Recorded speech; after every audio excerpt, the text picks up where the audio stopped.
잠언 9장 1절로 10절까지입니다. 11절까지 봅시다. 11절까지. 지혜가 그의 집을 짓고 7 기둥을 다듬고 짐승을 잡으며 포도주를 혼합하여 사람을 갖추고 자기의 여종을 보내어 성중 높은 곳에서 불러 이르기를 어리석은 자는 이로 이르리라. 또 지혜 없는 자에게 이르기를 너는 와서 내 식물을 먹으며 내 혼합한 포도주를 마시고 어리석음을 버리고 생명을 얻어라. 명철의 길을 행하라 하느니라. 거만한 자를 징계하는 자는 도리어 능욕을 받고 악인을 책망하는 자는 도리어 흠이 잡히느니라. 거만한 자를 책망하지 말라. 그가 너를 미워할까 두려우니라. 지혜 있는 자를 책망하라. 그가 너를 사랑하리라. 지혜 있는 자에게 교훈을 더하라. 그가 더욱 지혜로워질 것이요 의로운 사람을 가르치라. 그의 학식이 더하리라. 여호와를 경외하는 것이 지혜의 근본이요 거룩하신 자를 아는 것이 명철이니라. 다 같이 나 지혜로 말미암아 내 날이 많아질 것이요 내 생명의 해가 내게 더하리라. 아멘. 나 지혜로 말미암아 라고 했습니다. 지혜에다가 어떤 인격적인 의미를 부여하고 있습니다. 단순한 인간적인 어떤 깨같은 그런 지혜를 얘기하는 것이 아니다라는 것을 알 수 있고요. 지혜라고 하는 것이 모든 것을 할 수 있다라는 그런 내용입니다. 지혜가 그의 집을 짓고 7 기둥을 다듬는다 그랬습니다. 지혜가 집을 짓는다. 자, 이 잠언의 내용이 이 집을 짓는다, 나라를 세운다 라는 그런 의미가 많이 담겨져 있습니다. 나라를 세워 가시는 하나님께서 나라를 세우시고 다스려 가시는 그런 내용이 내용 속에 담겨져 있습니다. 그런데 그것이 뭘로 하는가? 바로 지혜로 한다는 겁니다.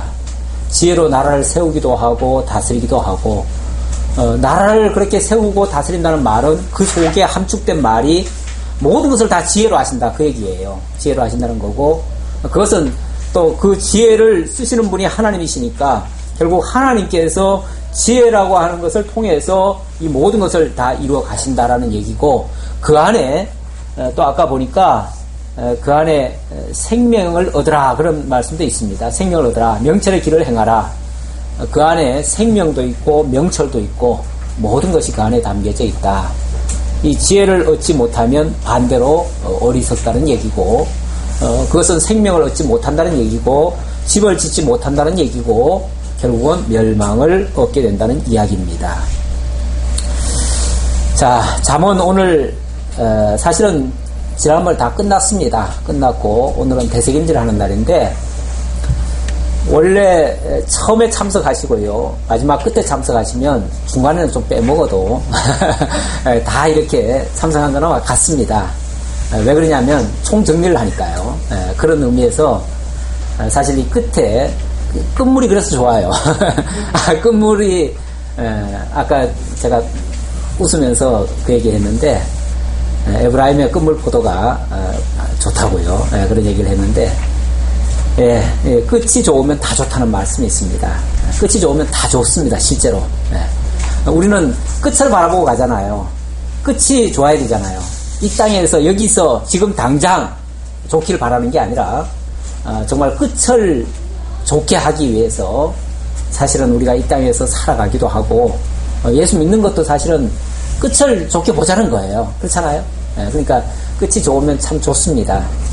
어쨌든 오늘 이 마지막 잠언에 대한 마지막 시간, 오늘 2014년도 마지막 날인데, 이날 우리가 잠언을 한번 돌이켜 볼 만한 가치가 있다 싶어서 잠언을 다시 한번 되새겨 보려고 합니다.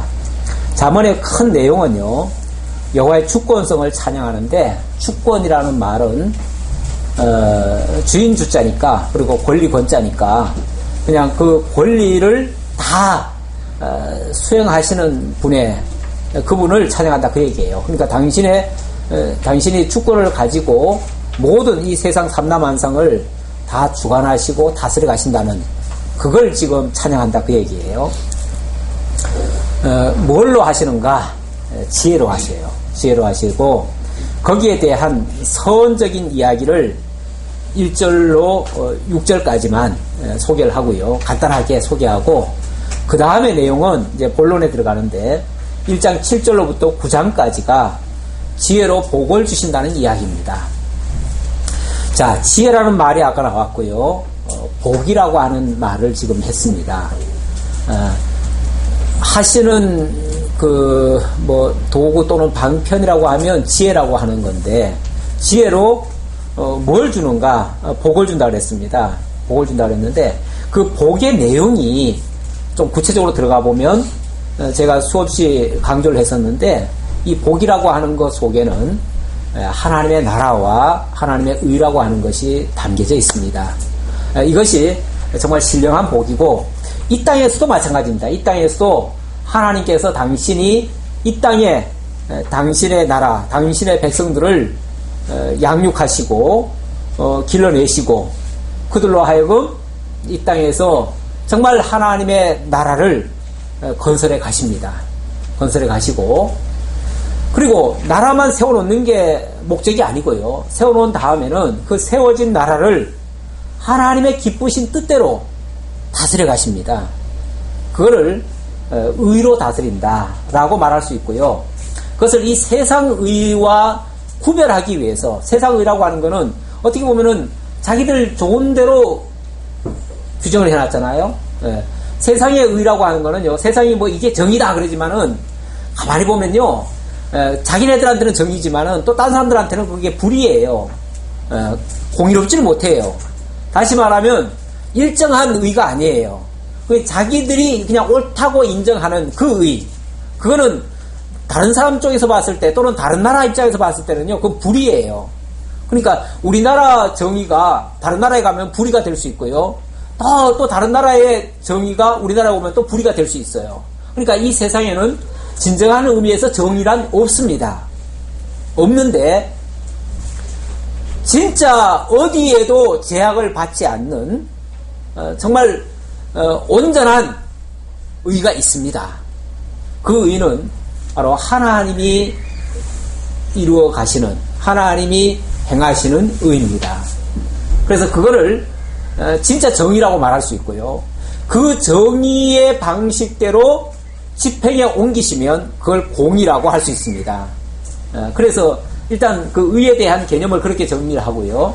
그렇게 하면 결국 하나님께서 이 땅에다가 당신의 나라를 건설하시고 당신의 기쁘신 뜻대로 이루어 가시는데, 그걸 섭리해 가시는데 그게 바로 공의로 다스리시는 여호와의 모습입니다.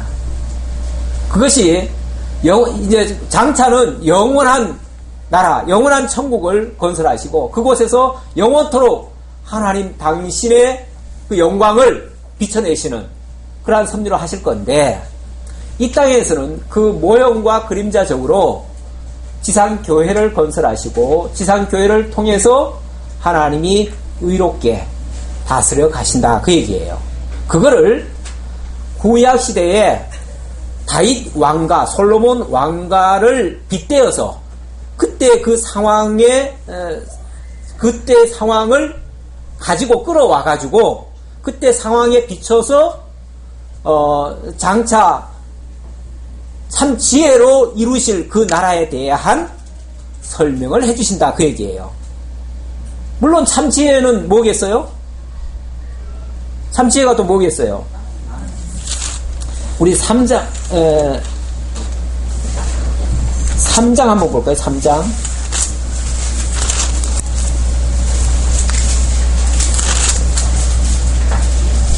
가만히 있어요. 3장이 아니라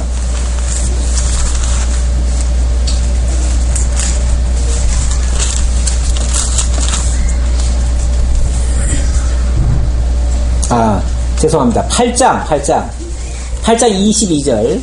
8장 22절 보시면, 자, 계속 8장 1절에 보면 이런 말이 나옵니다. 지혜가 부르지 아니하느냐. 자, 지혜가 부른대요.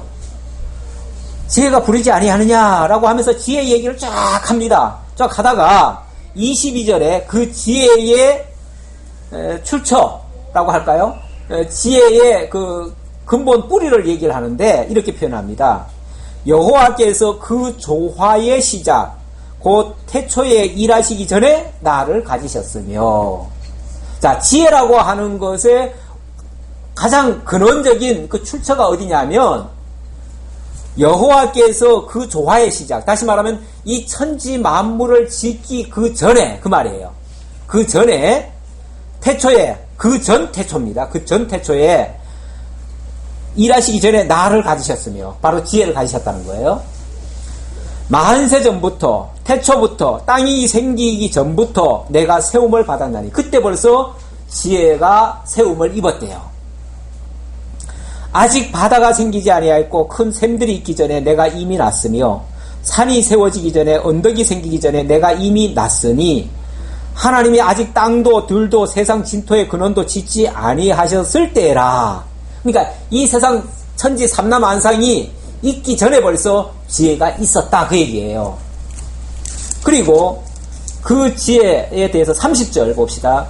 내가 그 곁에 있어서 창조자가 되어 날마다 그의 기뻐하신 바가 되었으며 항상 그 앞에서 즐거워하였으며 사람이 거처할 땅에서 즐거워하며 인자들을 기뻐하였느니라.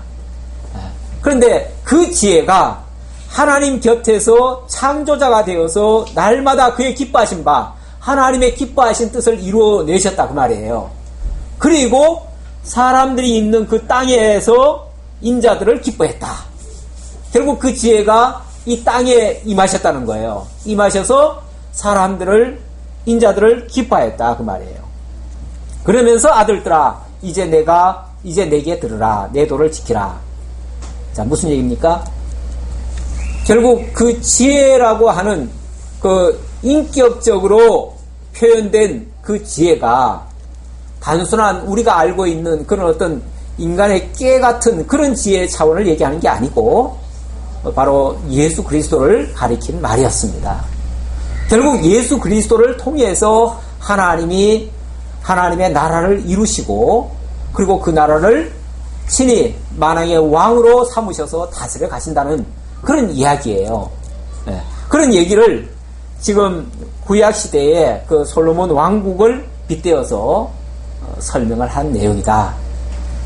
그래서 이 잠언 전체 내용은 바로 지혜로 복을 주시겠다고, 이건 약속이죠, 약속. 그러니까 처음에 1장부터 9장까지는 지혜로 복을 주시겠다고, 지혜로 하나님의 뜻을 완성하시겠다고 그렇게 약속을 해주셨다, 그 말이에요. 그 약속이고, 그런 다음에 약속대로 또 10장부터 22장 16절까지는 그 약속대로 나라를 세우셨다, 그 얘기고, 그리고 나서 그렇게 세워진 그 하나님의 나라를 하나님의 기쁘신 그 공의대로 다스려 가신다라는 이야기를 한 거죠. 이게 잠언 전체 내용이에요. 근데 하나님이 직접 다스려 가시니까 얼마나 정말 인간이 생각해도 탐복할 정도의 그런 지혜가 또 담겨져 있는 거예요, 그 내용이. 그러다 보니까 그 내용을 우리가 잘 기억하고 인정하고 내 것으로 삼으면 그 지혜가 거기서 머무는 게 아니라, 하나님이 하시는 거에서 머무는 게 아니라 나의 지혜가 되는 거죠. 나를 통해서 그 지혜가 나타나는 거죠. 그러다 보니까 나도 지혜로운 삶을 살게 되는 거고, 결국은 나도 하나님의 그 영광스러운 일에 참여하게 된다는 거예요. 그래서 아까 그 9장 조금만 더 읽어볼게요. 9장 34절 보면요. 33절부터 볼까요? 33절을 보면 훈계를 들어서 지혜를 얻으라. 그것을 버리지 말라. 누구든지 내게 들으며 날마다 내 문 곁에서 기다리며 문설주 옆에서 기다리는 자는 복이 있다. 자, 이 지혜를 들으라. 그러면 뭐가 있다? 복이 있다. 그 복에 참여한다, 그 얘기예요. 복에 참여한다는 얘기고, 대저 나를 얻는 자는 생명을 얻고, 바로 이 지혜를 얻는 자는 생명을 얻고 여호와께 은총을 얻을 것입니다. 그러나 나를 잃는 자는 자기의 영혼을 해하는 자라. 나를 미워하는 자는 사망을 사랑하는 것과 같다. 결국 이 지혜를 사랑하는 자는 그 지혜를 통해서 하나님 나라에 참여해서 그 복에 참여하고, 결국 하나님께서 하나님 안에 있는 그 영원한 생명을 얻게 된다. 그 말이고, 만약에 그렇지 못하다면은 결국 그 지혜는 그에게 아무런 영향을 못 주기 때문에 자기의 영혼을 해하게 된다는 거죠. 해하게 되어지면 자기 영혼을 해친다는 것은 마치 무엇과 같은 거 아니? 자기를 미워하는 자는 사망을 사랑하느니라. 이렇게 그랬죠. 나를 미워하는 자는 사망을 사랑한다. 자기가 해함에 빠진다는 것을 알고도 내버려 둔다면 그거는 자기를 미워하는 것과 같다는 거죠. 자기를 미워하니까 내버려 두는 거 아니겠어요? 망하는 꼴을 보면서도 내버려 두는 거 아니겠어요? 결국 지혜를 얻지 못한다는 것은 사망을 사랑하는 자와 같다. 우리는 하나님 알지 못하면 결국은 자기도 모르게 사망을 사랑하고 사망을 쫓아가고 결국은 사망에 이르러요. 뭐 어떤 사람은 그런 말도 하잖아. 일반 철학자들도 그런 말 해요. 우리가 살아가는 게 아니고 사실은 죽어가는 거라고. 날마다 죽음을 향해서 다가가고 있잖아요. 그러다가 어느 순간은 그냥 죽음에 딱 퐁당 빠지잖아요. 죽음을 향해서 계속 가다가 죽음의 연못에 퐁당 빠지잖아요. 그럼 그게 어떻게 살아가는 거예요? 죽어가는 거지. 예. 물론 이거는 일반적인 상식선에서 한 말인데 진짜 참 생명의 그 줄을 잡지 못한다면, 생명의 지혜를 만나지 못한다면, 지혜를 못 만나니까 당연히 하나님을 모를 것이고 하나님의 나라도 모를 것이고 하나님의 복이 뭔지도 모를 것이고, 그러니 당연히 거기에 참여를 못할 거란 말이에요. 참여를 못하니까 결국은 사망의 길로 갈 수밖에 없고 자기도 모르게 결국은 사망을 사랑한 꼴이 돼버려요. 그래서 다 사망으로 들어가는 거예요. 어쨌든 그쪽으로 간다는 거는 그쪽을 사랑한다는 얘기 아니겠어요? 그렇죠? 그쪽을 사랑하니까 갔겠죠. 싫어하는데, 사망을 미워하는데 왜 사망으로 가겠어요? 사망을 사랑하니까 갔겠죠. 그거는 뭐 자기가 그것 때문에 내 마음대로 되느냐라고 하겠지만 내 마음대로 되라는 건 아니고요. 우리가 지혜를 발견하지 못하면, 그 지혜를 얻지 못하면 우리는 집을 짓지도 못하고 결국은 멸망에 빠질 수밖에 없다. 자, 이런 얘기입니다. 자, 어느 정도 잠언의 내용이 이제 정리가 좀 되셨는지요? 제 얘기는 이 정도만 하고요. 이제부터는 그동안 여러분들이 어떻게 이해를 하셨는지 그런 얘기를 조금 들어보는 시간을 갖도록 하겠습니다. 잠언에 대한 전반적인 이야기를 해주셔도 좋고, 또 여러분들이 이 잠언을 통해서 무엇을 깨달았으며 또 우리의 삶이, 신앙적인 삶이 어떻게 어떤 영향을 미칠 수 있는지 이런 것들도 좀 들어봤으면 좋겠습니다.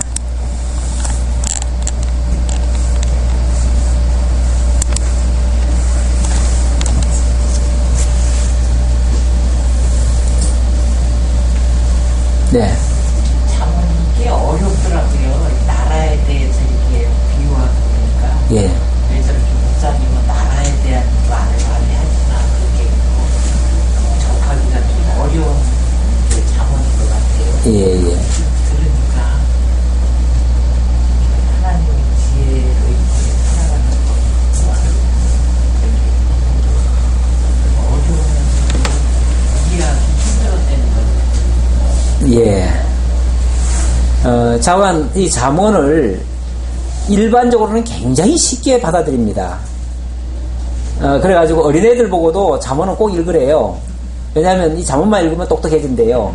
지혜롭게 된대요. 잠언은 그야말로 지혜서라고 보통 얘기를 하잖아요. 지혜롭게 된다고. 근데 제가 그 지혜로운 말씀을 그 정말 어린애들도 다 알아듣는 말씀을 제가 너무 어렵게 했나봐요. 실제로 이거를 이제 저는 이제 일단은 제가 성경 해석법이 그렇습니다. 저는 일단은 문법적으로 합니다. 문법적으로. 다시 말하면 그 본문이 그 말하고자 하는 그 뜻대로 그냥 그대로 일단은 읽어드리고, 그리고 문법적으로 틀어지지 않도록 일단은 그렇게 설명을 합니다. 그리고 두 번째 제가 이제 하는 방식은 역사적 해석을 또 합니다. 다시 말하면 이 말씀을 어떤 역사적 배경 하에서 어떤 것에 근거해서 이 말을 하고 있는가를 설명을 합니다. 그러다 보니까 이것이 이스라엘 역사 솔로몬 시대에 솔로몬 왕국에서 실제 있었던 그런 어떤 사례들과 연관이 있어요. 그래가지고 제가 그런 신뢰들을 설명한답시고 그걸 제가 나라를 얘기를 많이 한 거예요. 그러다 보니까 당연히 나라가 이루어지는 과정에 있었던 이야기들, 그리고 거기에 솔직히 나라라는 게 이 세상 나라를 가만히 보면은 얼마나 치고받고 싸우고 맨날 보면은 뭐 그냥 암투가 벌어지고 정말 권력 깊숙이 들어가 보면은 뭐 이거는 완전히 우리 세상에서는 상상도 못할 그런 아주 어마어마한 흑막들이 있어요. 그러다 보니까 그런 이야기들을 성경은 사실은 밝히고 있거든요. 그게 어찌 보면 다 미련하고 어리석은 자들에게서 나오는 이야기들이고, 지혜 자라면은 그렇게 하지 않는다는 것을 사실 설명하고 있는데, 이걸 제가 그걸 빗대서 이렇게 얘기를 하다 보면은 사실 지금 무슨 정치 이야기 하는 것 같아요. 꼭 들리기를. 지금 현재 시대에 어떤 정치적인 사건을 가지고 목사님이 얘기를 하나 보다. 뭐 제가 또 그런 예를 살짝 비춰서 할 때도 있었지요.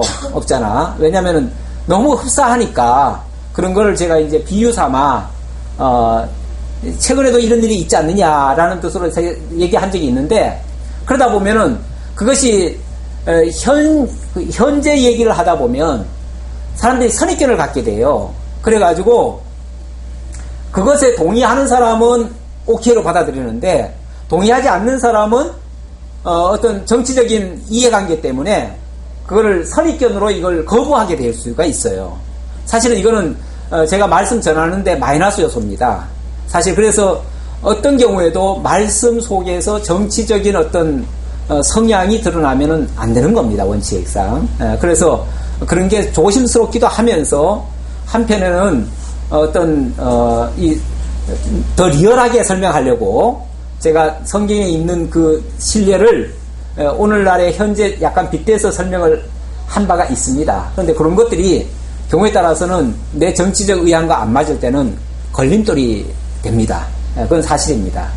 그래서 제가 만약에 그렇게 좀 어렵게 느꼈거나 그것이 우리하고 무슨 상관이 있길래 저 나라 얘기를 자꾸 하나, 우리가 정치할 것도 아닌데 뭐 우리가 무슨 뭐 왕인가, 우리가 내가 뭐 무슨 뭐 신 하나 되나, 뭐 나는 그냥 일반 소시민인데 뭐 그런 얘기 뭐 내가 듣고 싶지도 않다. 예를 들면 이제 그렇게 해석이 떨어지죠. 그렇게 가기 시작하면 이 말씀은 나하고 아무 상관없는 말이 돼버려요. 상관없는 말이 되니까 별로 듣고 싶지도 않고, 들어도 이해도 잘 안 되고, 관심이 없으니까, 첫째는 관심이 없는 얘기다 보니까 그럴 수 있습니다.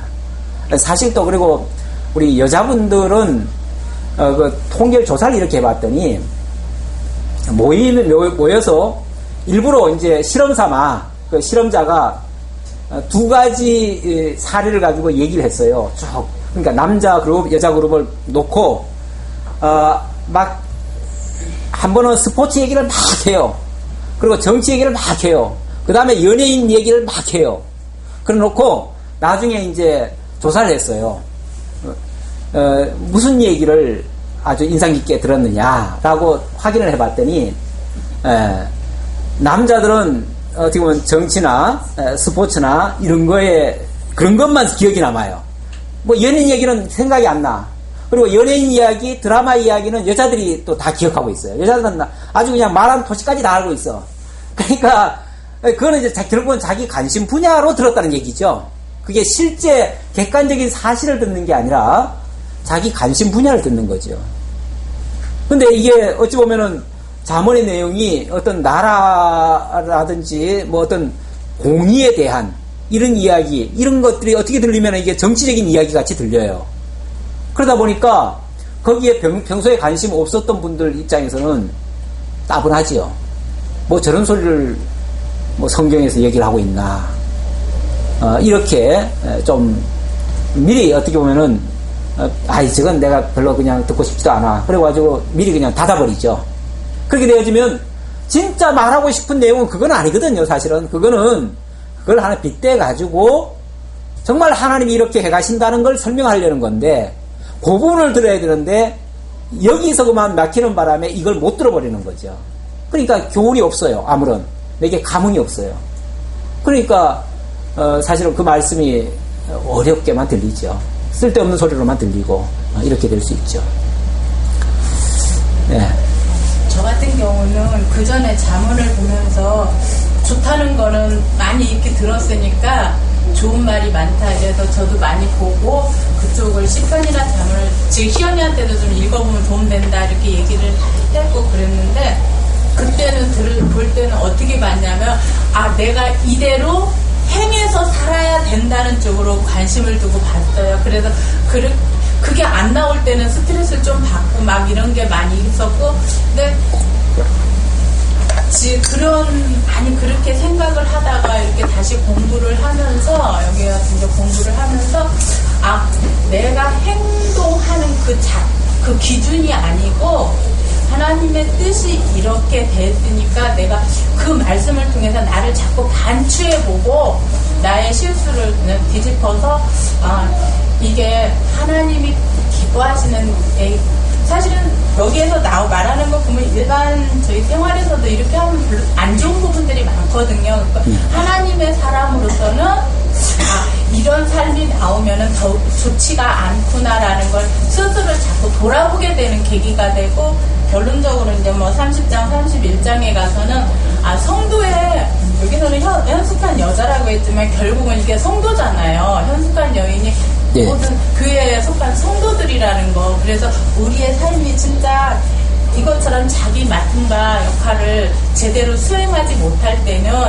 교회도 분란이 되고 진짜 도움되는 게 아니고 성도로서의 자리를 잘못 잡고 사는 거다라는 그런 거를 다시금 생각을 하게 됐거든요. 그러니까 행동 규범이 아니고 나를 다시 돌아보고 해서 자꾸 하나님의 뜻에 나를 맞춰가고 잘못된 부분을 고쳐가는 그런 계기가 되더라고요. 그리고 스트레스를 받는 게 아니고 이렇게 부족한데 하나님이 부족해도 사랑해 주시는구나라는 그런 감사한 마음이 더 생기더라고요. 예, 잘 보신 것 같습니다.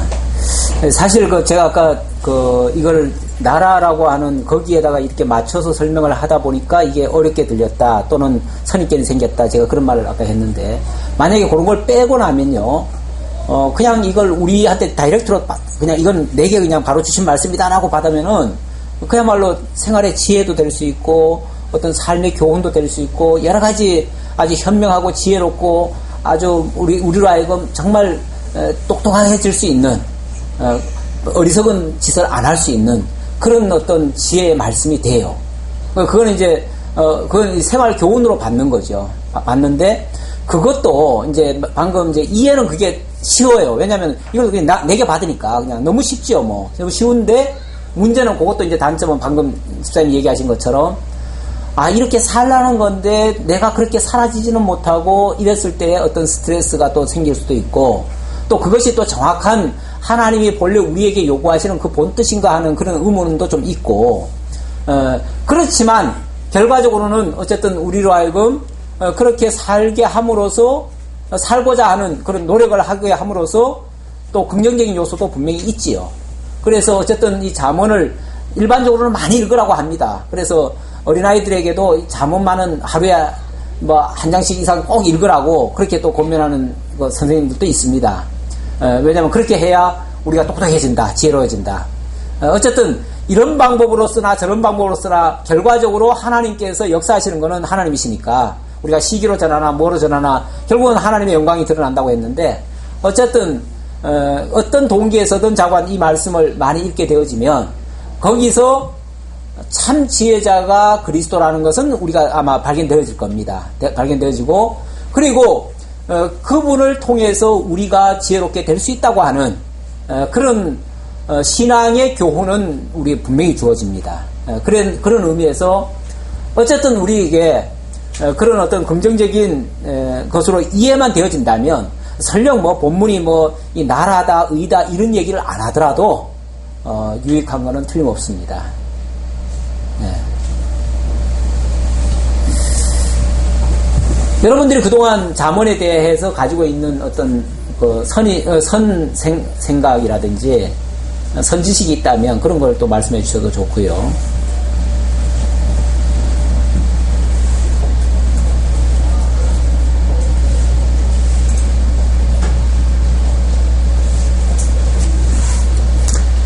잠언을 제대로 정독들을 해보셨나요? 예. 저는 이 잠언을 예, 예. 좀 많이 읽었어요. 예, 예. 이제 이걸 읽어 내려갈 때 굉장히 우리들 그 실삶 속에서 살아가야 할 일들을 굉장히 지혜롭게 해보신 말씀이 많잖아요. 예, 예. 보면은 나를 사랑하는지 나의 사랑을 위해 나를 간절히 찾는 자가 나를 만날 것이니라. 예. 이런 말씀도 뭐 내 마음을 지켜라. 이 생명의 근원이 나는 일단 이 잠언서에서 나오는 말씀이거든요. 예, 예, 예. 그래서 이제 이 잠언을 읽으면서 저 같은 경우에는 그리스도 안에 있는 우리가 예수 그리스도 안에 있는 우리가 이 잠언에서 주시는 말씀처럼 사라질 수는 없지만 이 말씀을 자꾸 읽으면서 그것이 내게 교훈이 되고 양식이 돼서 내 속에서 그렇게 조금이라도 사라질 수 있게 된다면 굉장히 이게 복이다. 귀한 말씀이다. 그리고 네가 나가서 싸움하는 사람들 이렇게 말리면 잠을 말리면 죄의 길을 잡는 것 같다. 굉장히 교훈이거든요. 아, 그렇다. 맞다. 이제 그게 나오거든요. 맞다. 이런 말씀 많이 나오는데 이제 목사님이 말씀하실 때 왕가에 대해서 말씀 많이 하셨거든요. 말씀하실 때마다 예. 왕가. 예. 왕이 또 나라가 세우려면 왕가는 이렇게 된다. 이제 그런 말씀을 자꾸 말씀하시는 중에서 하시니까 이제 거기에 대해서 나는 이렇게 이 말씀을 읽으면서 예수 그리스도 안에서 이 지혜로운 예수님이 이제 지혜 여기 나오신 지혜가 예수님이니까 예수 그리스도 안에서 우리가 이 말씀의 교훈을 얻어서 이게 내게 이루어지고 양식이 돼서 이렇게 조금 더 되어진다면 참 지혜로운 삶이 되겠다 이러고서 이제 읽었는데 목사님이 이 잠언서를 딱 하시면서 자꾸 왕가 하시니까 난 앞으로 왕도 아니고 왕대도 아니고 뭐 이런 생각이 자꾸 들다 보니까 자꾸만 이제 이게 그런 생각이 참 많이 왔어요. 그래서 내가 여기 나는 앞으로 왕도 안 될 거야. 나는 왕 정도 안 될 거니까 그래서 이게 자꾸 그냥 걸리는 거예요. 왜냐면 전혀 다르잖아요. 제 생각하고. 근데 지금 목사님이 그게 아니고 이제 이렇게 한다니 하니까 그래 그런 방식이다. 나도 이제 그렇게 많이 했지만 목사님이 그러는 것 때문에 조금 내가 이제 그런 마음이 있었다. 근데 굉장히 이 잠언서는 역시 읽으면 읽을수록 교훈이 되고요. 예. 굉장히 그 지혜가 와지고 그건 사실입니다. 저는 그렇게 해서 이 잠언을 그리고 또 그런 말씀 때에 맞는 말은 예. 은쟁반에 옷을 갖다. 저는 좀 그래요. 예수님 때에 맞는 말을 좀 잘 쓰게 해달라고. 그런 말인데 그런 말도요 얼마나 실감 있게 다가오는지 몰라요 이 잠언서가 저한테는. 근데 목사님 그거 아닙니까? 저는 이제 그렇게 이제 잠언을 읽으면서 그걸 뒤에 지방방송이 잠깐 나와가지고 말이 잠깐 헷갈렸어요. 저는 목사님 이거 읽으면서 예. 기도를 해요. 좋은 말씀 있으면. 예. 그 참 좋더라고요. 때에 맞는 말은 예. 은쟁반에 옷구슬이다 그러는데 그렇게 못할 때가 너무 많잖아요. 예. 그래서 이걸 볼 때 아버지 나도 그렇게 때에 맞는 말을 해서 은쟁반에 옷구슬 같은 하나님의 말씀이 나올 수 있으면 얼마나 좋을까요? 이거 읽으면서 그 기도를 지금도 해요. 지금도. 근데 저는 그런 식으로 이 잠언서를 읽으면서 내 양식으로 삼고 그렇게 되려고 이제 했는데 예. 그게 맞는지 어떤지 모르겠습니다. 아니, 맞지요. 맞는데, 그래서 제가 아까 제가 해석 방법이, 일단은 문법적, 그 다음에 역사적이라고 그랬잖아요. 근데 거기서 끝나면은, 진짜 이거 왕 얘기 하다가 끝나는 거예요. 왜냐면 옛날 얘기하는 거나, 그때 역사 얘기만 하니까, 그러면 그걸로 끝나는데, 사실은 거기서 하나 더 나가는 거죠. 그게 신학적 해석인데, 신학적 해석은 결국은 그것이 그리스도와 연관이 된다는 얘기예요. 결국 그리스도와 연관이 되고 결국은 이 모든 역사를 그리스도가 이루신다 그 얘기예요. 하나님이 해가신다 그 얘기예요. 그런데 거기서 약간의 그 차이가 있는 게 지금 권사님은 그 말씀을 내게 주시는 말씀으로 받고 내가 은쟁반의 옷구슬처럼 정말 말도 잘해야지 그렇게 생각을 하시고 말을 잘하는 게 아니라 때에 맞는 말이라고 했거든요. 아니 그러니까 예를 들어서 그런 식으로 어쨌든 내가 하고자 노력을 하고 힘쓰고 그렇게 해서 조금 되어지도록 그렇게 기도하면서 한다는 거잖아요. 그렇게 되어졌으면 좋겠다. 예. 아니 그러니까 그렇게 원하는 거 아니에요. 그렇죠. 원하는 건데 사실 이 성경은 나로 하여금 그렇게 힘쓰게 하는 거를 이전에 그걸 하지 말라는 게 아니고요. 그건 당연히 있는 거예요. 있는데 그러기 전에 먼저 하나님이 우리를 그렇게 해 주신다는 이야기예요. 일단은 1차적으로는. 왜냐하면 이 지금 성경이라는 게 우리 보고 하라 하지 말라가 아니라 내가 너희를 이렇게 하겠다라는 선언이잖아요. 그러니까 큰 명분이 뭐냐면 하나님이 하신다는 게 1차적인 거예요. 그러면 하나님이 그렇게 하실 거니까 우리는 하나님 그렇게 하신다고 했으니까 그렇게 해주세요 라고 기도하잖아요. 그렇죠? 기도하고 그쪽을 향해서 하나님이 해달라고 이제 기도하면서 그렇게 하려고 노력을 하겠지요. 그렇게 가지요. 그러니까 하나님이 해주시니까 나는 가만히 있는다가 아니고 내가 그것을 구하고 그쪽을 향해서 달려간다니까요. 그러니까 일단은 성경은 하나님이 하신다는 이야기고 그 다음에 우리는 하나님이 하신다고 했으니까 그게 이제 약속이란 말이에요. 우리한테 하신다고 약속을 한 거니까 그럼 약속하셨으면 해주세요. 그래서 하나님이 해주시기를 구하는 거예요. 그걸 야고보서에서 뭐라고 그러냐면 위로부터 난 지혜를 구하라 그렇게 돼 있어요. 그러면 지혜를 구하면 하나님이 해주신다는 거예요. 그게 약속이에요. 그럼 구하라. 그럼 구했어요.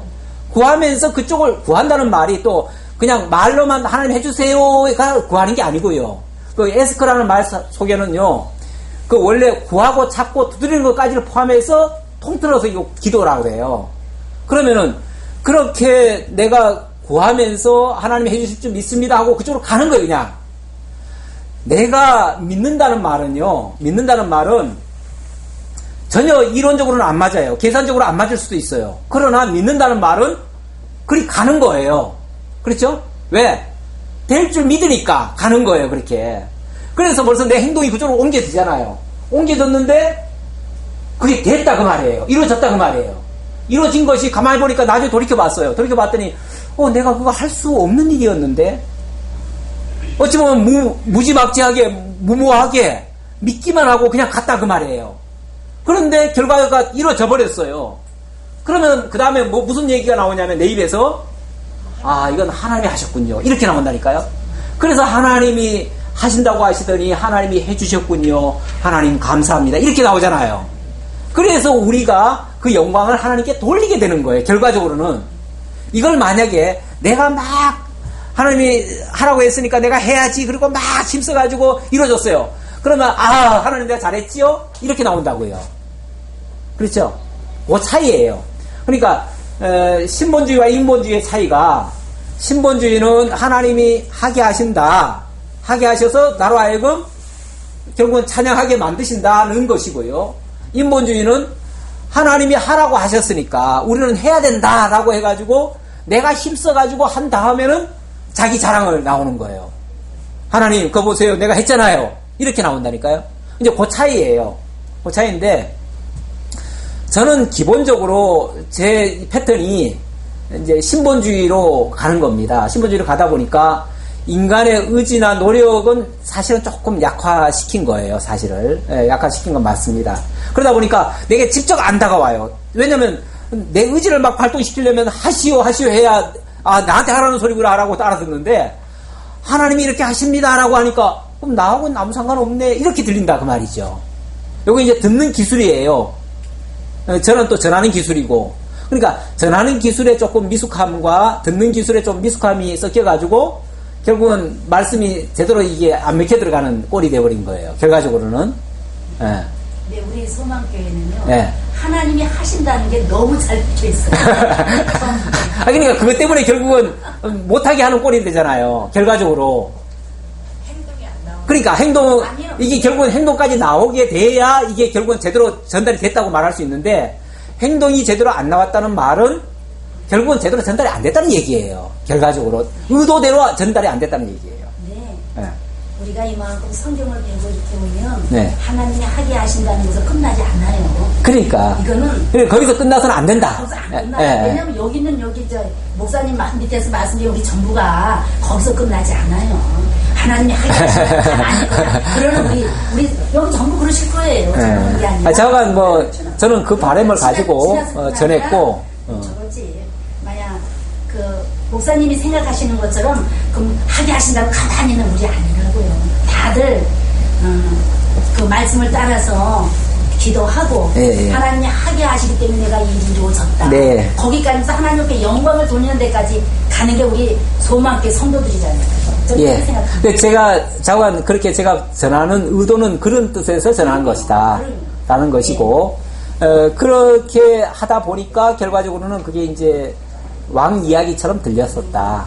그런 이제 제가 어찌 보면, 평소에 그게 잘 들어갔으면 좋은데, 마지막이라도 자관 정리를 하면, 지금까지 혹시라도 오해가 있었다면 그럼 그렇게 풀어주십사 하고 제가 말씀을 드리는 겁니다. 그 왕이라는 거를 자꾸 이제 네. 성도로 이렇게 네. 자꾸 바꿔줬으면 좀 더 쉽게 왔을 수 있어요. 맞아요. 근데 네. 이게 지금 교회 성도들이라는 그 네. 말로 이렇게 좀 단어를 바꿔주셨으면 네. 조금 더 쉽게 왔을 수 있다는. 근데 이게 사람이라는 게 이게 그러니까 이게 같은 재산이 우리 다 이것이 우리가 우리가 평면적이잖아요. 그러니까 우리가 4차원적으로 이렇게 뭐 입체적으로 이 설명을 해야 되는데 여기서 일반적으로 이렇게 전하다 보니까 이게 이제 어떤 평면적으로만 지금 전하게 돼요. 그러니까 한 측면이 강조되면 다른 측면은 조금 약화가 되는 면이 있어요. 그 단점이 있어요. 이게 동시에 이게 설명이 잘 안 돼요. 예.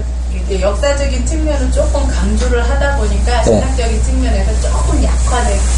그게 전달되는 과정상에서 네. 약간 좀 덜 전달이 되는 그런 부분이 있는 것 같아요. 그러니까 내가 이제 굉장히 우리 성도들의 그 신앙 수준을 굉장히 높이죠. 높여가지고 제가 그냥 하면은 그냥 다 알아들을 줄로 알고 제가 바람풍 그래도 그냥 바람풍으로 다 알아들을 줄 알아요. 저는 그렇게 알고 지금 사실은 근데 목사님 여기에 보면 네.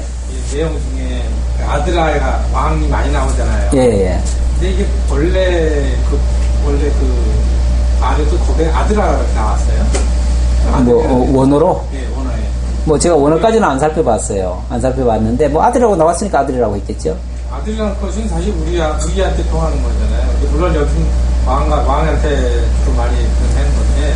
그러니까 일단 역사적으로는 왕이 앞으로 될 자들에게 하는 거다 그 말이에요. 근데 이게 이제 신학적으로 들어가면 결국 만왕의 왕이 예수 그리스도시잖아요. 결국 우리도 이제 하나님의 자녀가 되고 하나님의 왕 같은 제사장이 되잖아요. 그러니까 우리들에게 하시는 말씀으로 이해를 하면 그냥 그렇게 다이렉트로 받아도 크게 틀린 게 아니에요. 그러나 역사적인 그 배경 없이 이걸 다이렉트로 받으면은 그냥 나한테 직접적으로 그냥 교훈하는 얘기로 들린다 그 말이죠. 그러니까 그거를 그 배경 하에서 우리에게 이렇게 교훈하신다. 그렇게 말씀드린 거죠. 문학 이것도 어떻게 보면은 저는 뭐 사실 그런 말은 굉장히 싫어하는데 일종의 그 문학 형식을 띠고 있잖아요. 문학 형식을 띠고 있으니까 문학이라고 하는 것에는 어떻게 보면은 그런 어떤 뭐 그런 배경이라든지 그런 것을 빗대서 이렇게 하는 경우가 많지요. 비유와 여기 저 1장에 보면은 그런 표현이 나와요.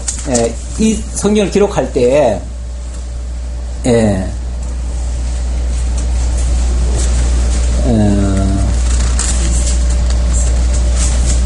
6절에 보면 잠언과 비유와 지혜 있는 자의 말과 그 오묘한 말을 깨달으리라 이렇게 표현했어요.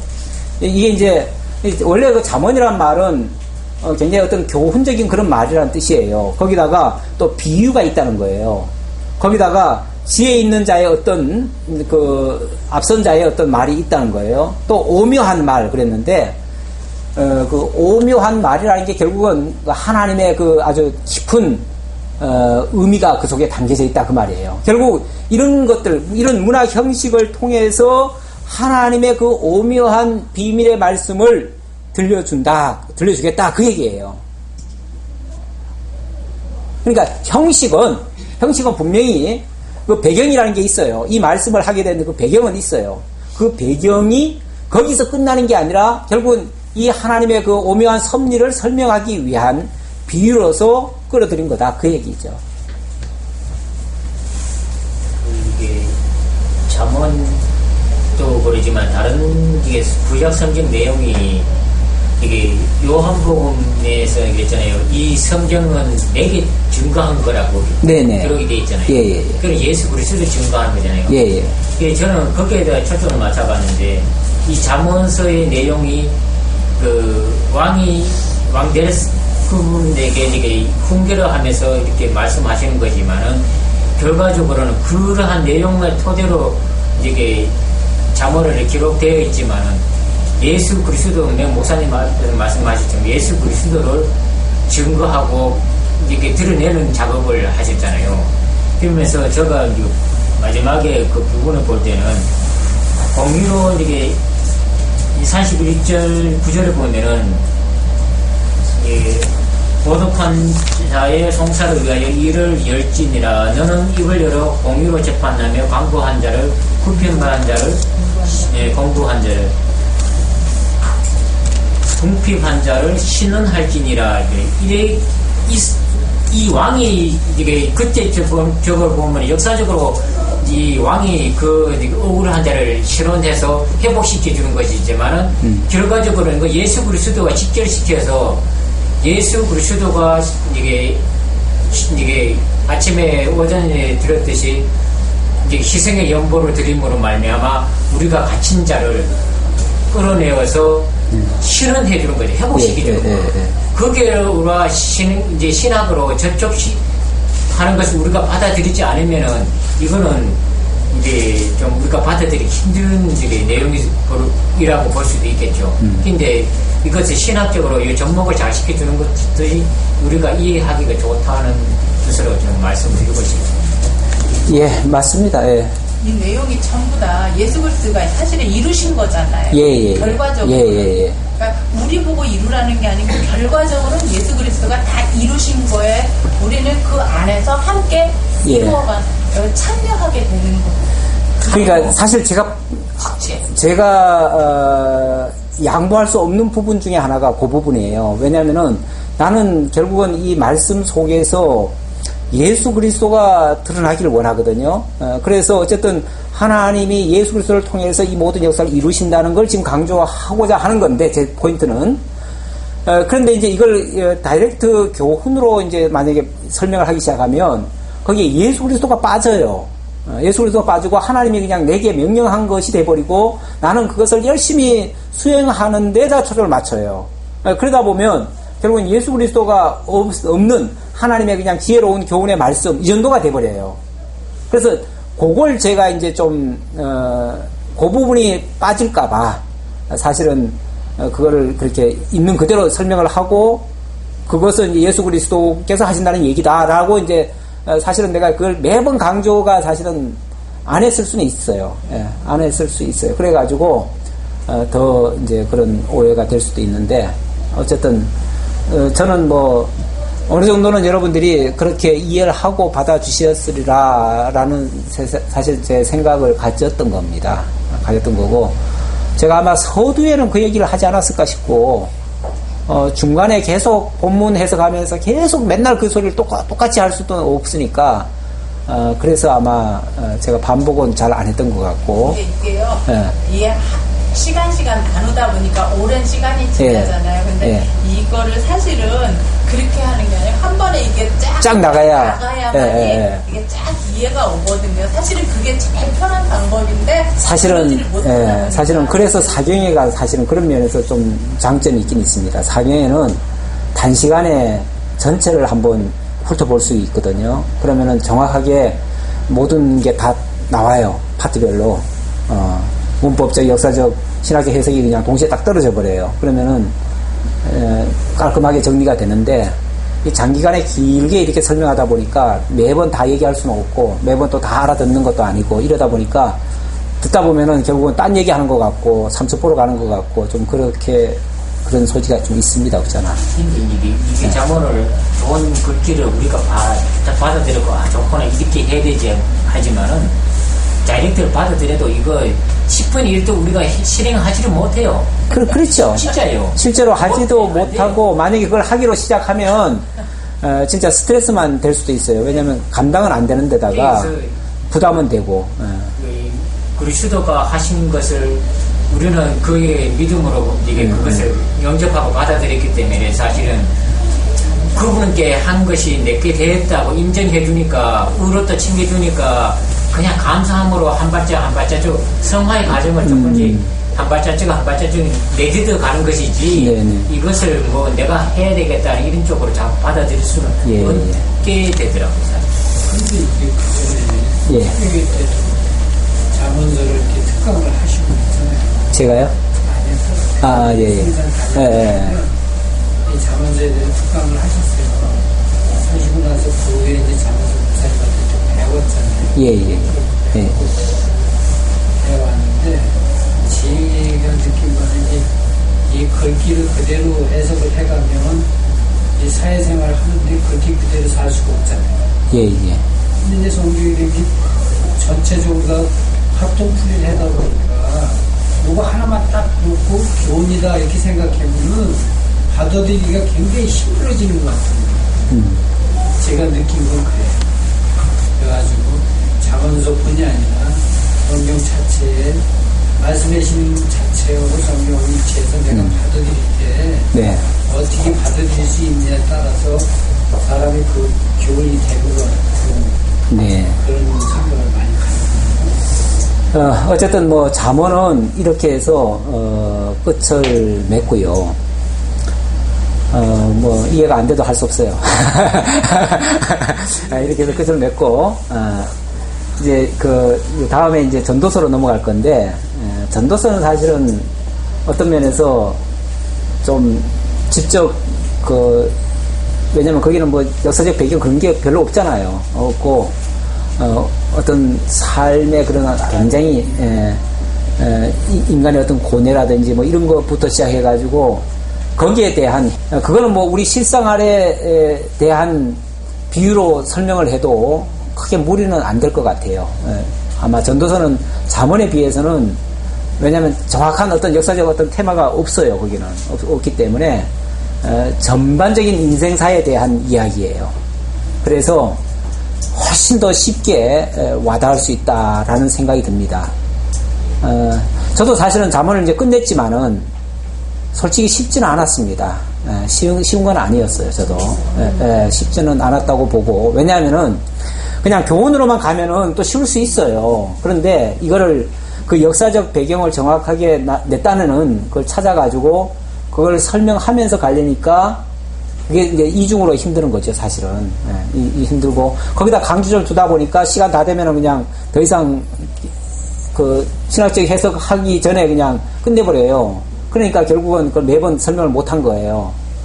그렇게 좀 이해를 해주시고 다만 전도서는 훨씬 더 실생활과 관계되는 아주 밀접한 관계가 많이 있다. 그리고 멀리 동떨어진 얘기가 아니다. 우리가 흔히 느끼고 경험하는 그런 이야기다. 라는 것을 보시면 아마 쉽지 않을까 생각하고요. 그래서 다음을 어떻게 할까를 지금 잠깐 말씀드리려고요. 그래서 내년부터 전도서를 하려고 하는데 어쨌든 지난번에 제가 설문조사 하면서 제가 앞으로는 오후 시간을 좀 짧게 해가지고 한 30분만 하고 그래서 2시까지 여기서 계시다가 가시는 게 아깝도록 왜냐면 가시면은 그 30분 차이에 결국은 말씀 못 듣고 가잖아요. 그렇죠? 그러니까 1시간 그러니까 기니까 아이 뭐 그러면 못 듣겠다 그러고 가시는데 그냥 30분만 정도만 더 하면은 다 같이 참여하지 않을까. 그리고 오후에는 또 다들 또 힘들어도 하시기도 하고 하니까 제가 좀 줄일까 했는데 어떻게 그런 생각이 좋은 생각인지 나쁜 생각인지 모르겠어요. 가시는 분들이 그렇게 하신다고 그러면 일찍 가시는 분들한테 그건 여쭤봐야죠. 아니 오후 예배 참 드리는 사람이 너무 없으니까 그런 방법으로 해서 한 30분이라도 짧게 해서 아니 근데 가시는 분들한테 의향을 여쭤보고 그분들이 계신다고 그 사람들도 말씀을 들으면 내가 양식이 되지 안 되는 건 없거든. 우리 권사님은 정답만 얘기하셔.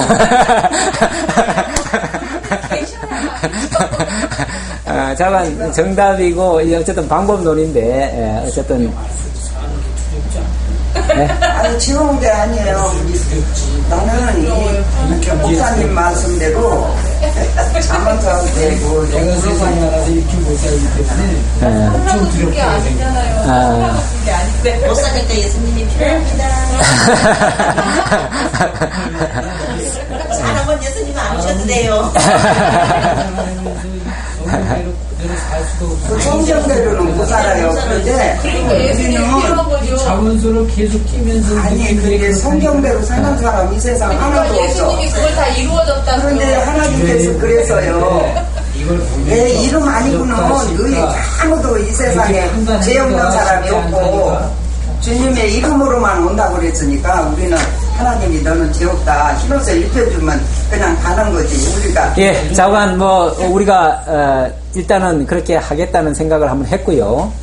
그러니까 이야기를 물어볼게요. 아니 물어보지 마세요. 물어보지 말고 그냥 제가 광고할게요. 그냥 다음 주에 광고를 하고 다음 주부터는 시간을 조금 땡길게요. 아니 시간 땡긴 게 아니라 설교 시간을 좀 줄일게요. 그러니까 일단 저한테 한 30분은 주셔야지. 그래도 30분 주시는데 뭐 찬양하고 뭐하고 하면 한 10분은 그냥 훌떡 지나갈 수도 있어요. 그럼 결과적으로는 한 40분 하는 결과가 되긴 될 것 그러니까 같아요. 찬양은 뒤에서 하면 되죠. 그냥 찬양은 일찍 땡기면 되고 한 40분에 시작합니다. 아니 먼저 찬양을 일찍 하고요. 1시에 하고. 근데 예배 시간은 일단은 대외적인 약속입니다. 약속이기 때문에 우리가 특별한 이유가 있을 때는 그때는 이제 잠시 그렇게 바꿀 수 있지만 일단은 뭐 우리가 대외적으로 2시에 여기는 예배를 드립니다라고 했기 때문에 그거는 함부로 바꾸지는 말고요. 다만 그 하는 동안에 뭐 조금 이제 융통성을 가지면 되겠죠. 너무 자세히 넘어가르쳐서 성도들이 고집. 그래서 설렁설렁 하려고요. 그래서 앞으로는 좀 설교 좀 설렁설렁 좀 해볼까. 괜히 연구 많이 해가지고 골치 아파요. 나만 지가 나야지. 여러분들도 지가 나면 골치 아프잖아요. 강론은 강론 맞는데 예. 다 읽지 않으시고 그냥 중요한 것만 이렇게 하신다는 거예요. 네, 그 30분이라면 줄이면 뭐가 이유가 있어야죠. 아니, 그러니까, 그거는 제가 이제 알아서 해야 되는데, 그 기술입니다. 그게 기술인데, 이걸 솔직히 말하면요, 나는 성경 한 구절 한 구절이 너무 귀해. 그래서 이거를 빼놓고 싶어도, 그냥 오늘은 뭐 그냥, 어떻게 보면 그냥, 원래 강해라고 하는 거는 다 읽고 하는 거 아니에요. 우리는 강론이잖아요. 강론이고, 강해는 그냥 크게 이렇게 대지 잡아가지고 성경은 다 읽기는 읽는데 크게 대지 잡아가지고 그냥 간단하게 나갑니다. 그러니까 자세한 설명을 안 해요. 그러는데 그러니까 이제 강의 정도로 이제 본문 설교나 이거는 완전히 그냥 본문 전혀 안 읽고 넘어가는 건데 그래도 강의 설교는 본문을 읽기는 읽습니다. 읽는데 그걸 다 설명은 안 하는 거예요. 예, 중요한 포인트를 잡아가지고 뭐 세 단원 해가지고 한 주제 정도로 이렇게 이제 요약하도록 그렇게 하는 겁니다. 하는데 제가 그게 쉬울지 안 쉬울지는 몰라요. 저도 해봐야 돼요. 저도 숙제예요. 왜냐하면 제가 그동안 그렇게 안 해와가지고. 한번 해보세요. 예. 쉬운 것도. 그러나 뭐 제가 전혀 안 한 건 아니고 이제 일반 뭐 저거 할 때 무슨 뭐 회의 때라든지 이럴 때는 뭐 제가 짧게 하잖아요. 그런 식으로 짧게 하는데 그러니까 뭐 사실은 하기 나름입니다. 그렇다고 뭐 못할 말 안 할 말은 안 하니까 다 하니까. 자 어쨌든 그 정도로 이해하시고요. 시간 자꾸 길어지네요. 오늘은 여기까지 하겠습니다. 어쨌든 그동안 잠언 듣느라고 고생하셨습니다. 정말 나하고 잘 안 맞는 말씀 듣느라고 머리가 얼마나 아프셨겠어요. 위로드리고. 어쨌든, 목사님 원래 자원이 묵시로 있잖아요. 요한계시록 같이. 아니, 근데 묵시라고 생각은 하지 마세요. 그리고 묵시라고 생각하지 마시고, 나는 이 묵시라는 단어가 별로 안 좋아해요. 묵시라는, 어쨌든 그 묵시라고 하면은 이거는 무슨, 실제적인 거하고는 상관없는 얘기 같은 느낌이 들고, 이제 우리 뭐 성경은 계시라는 말은 있으니까 계시라는 표현을 쓰는데 이건 뭐 계시 차원도 아니고 사실은 어떻게 보면 비유와 그런 것은 많지요. 비유는 많고, 그냥 잠언이에요. 잠언은 실제 내막적으로는 교훈이 맞아요. 교훈이 맞는데 그 역사적 배경 하에서 교훈을 한 거니까 그래서 역사적 배경도 놓칠 수가 없고 교훈도 놓칠 수가 없고 그것에 우리와의 그리스도와의 관계도 놓칠 수 없으니까 결국 이거 세 가지 다 설명하려니까 말은 많아지고 성경은 긴데 짧은 시간에 다 할 수도 없고 그래서 이걸 그런 것들은 드문드문 얘기를 하고 그냥 역사적 배경 설명만 쭉 하다가 넘어온 꼴이에요. 결과적으로. 그래서 대학 강의를 듣는 것 같아요. 네. 결과적으로 대학 강의가 돼버렸죠. 이제 여러분 대학생들이에요.